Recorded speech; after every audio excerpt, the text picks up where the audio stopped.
PUPR itu sangat concern terhadap generasi muda.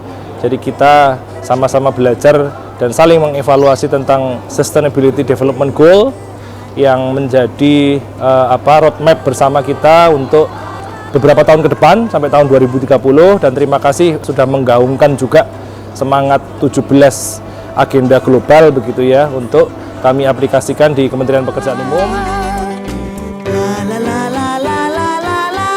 Well, I hope this program continues in the future, and I hope it could initiate some interest in students, especially high school students, in innovations that's related to STEM, and I hope that it could encourage them to pursue STEM also in the future.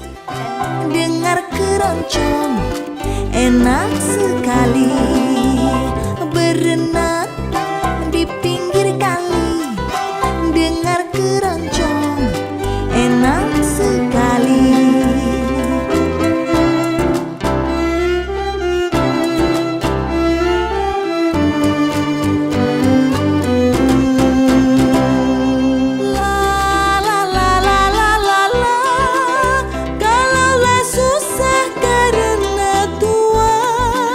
Beberapa dari kita sempat menanam, turun terjun langsung menanam beberapa pohon mangrove, dan itu sebenarnya asik banget sih karena kegiatan ini bisa juga sekaligus mendukung perkembangan SDG yang ada.